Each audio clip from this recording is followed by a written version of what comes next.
Welcome to English study point. প্রিয় শিক্ষার্থী, শুভেচ্ছা নিয়ে আশা করি ভালো আছো।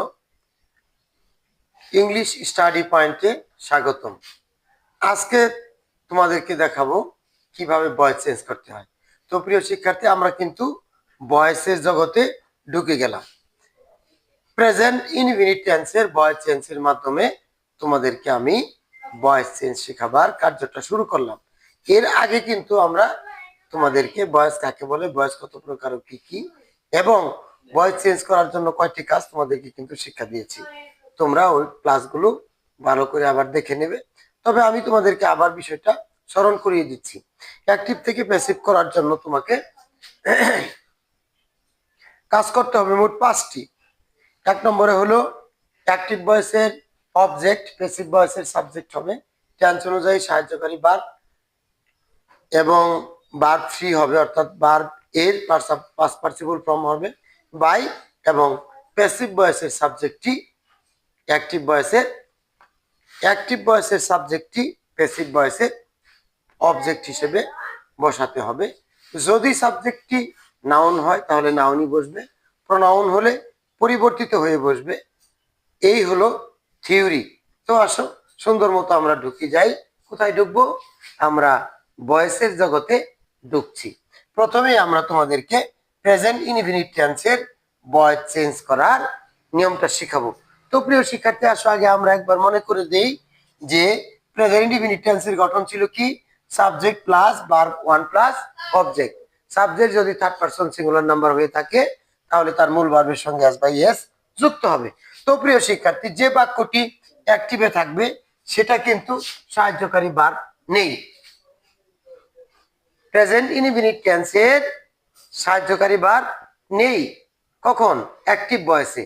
তো অ্যাক্টিভ ভয়েসে সাহায্যকারী ভার্ব না থাকলেও প্যাসিভে গিয়ে কিন্তু আমরা এম ইজ আর বসাতে হবে। আমাদেরকে কি বসাতে হবে? এম ইজ আর। তো প্রিয় শিক্ষার্থী, আমরা কিন্তু আবার এম কোথায় বসাবো, ইজ কোথায় বসাবো, আর কোথায় বসাবো এই কথাটাও কিন্তু তোমাদেরকে মনে করিয়ে দিচ্ছি। সাবজেক্ট এর নাম্বার এবং পার্সন অনুযায়ী এম বসবে। ফার্স্ট পার্সন সিঙ্গুলার নাম্বার তথা আয়ের জন্য এম, আর থার্ড পার্সন সিঙ্গুলার নাম্বারের জন্য ইজ, আর বাকি সকল ক্ষেত্রে আর বসবে। অর্থাৎ second person singular plural, first person plural এবং থার্ড পার্সন প্লুরালের পরে আর বসবে। তো আসো আর কথা না বাড়িয়ে আমরা এবার সরাসরি সেন্টেন্সে ঢুকে যাই কিভাবে ভয়েস চেঞ্জ হয়।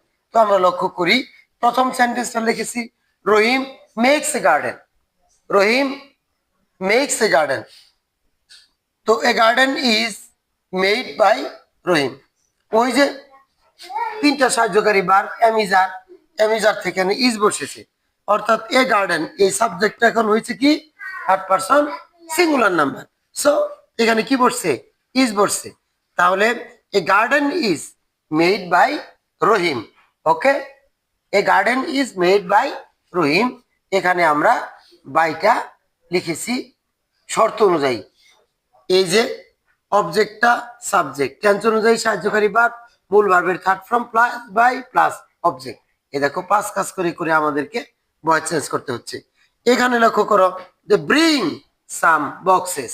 দে ব্রিং সাম বক্সেস। তো এখানে এই যে অবজেক্টটা সাবজেক্ট হলো সাম বক্সেস, আর ব্রট বাই দেম। এখানে সাম বক্সেস হলো থার্ড পারসন প্লুরাল, এই জন্য আর বসেছে। এখানে থার্ড পারসন সিঙ্গুলার নাম্বারের জন্য ইজ।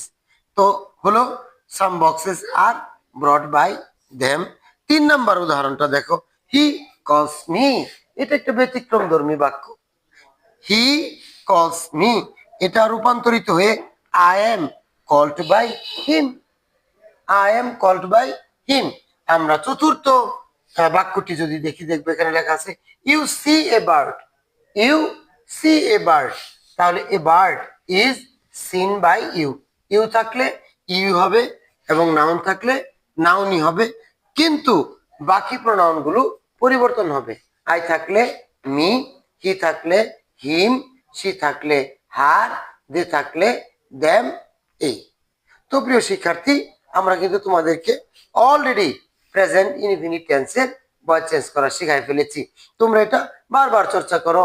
যেমন Rahim makes a garden, a garden is made by Rahim.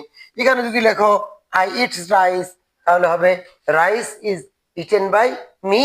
You write a letter is written by you. Thank you so much. তাহলে তুমি এটা চর্চা করতে থাকো। পরবর্তীতে আমরা তোমাদেরকে প্রেজেন্ট কন্টিনিউয়াস টেন্সে ভয়েস চেঞ্জ করা শেখাবো। তো প্রিয় শিক্ষার্থী, শুভেচ্ছা রইল আর আশা রইল তোমরা পড়ালেখা চর্চা করতে থাকো। তো এই আশাবাদ ব্যক্ত করে আজকের ক্লাস শেষ করছি। আল্লাহ হাফেজ।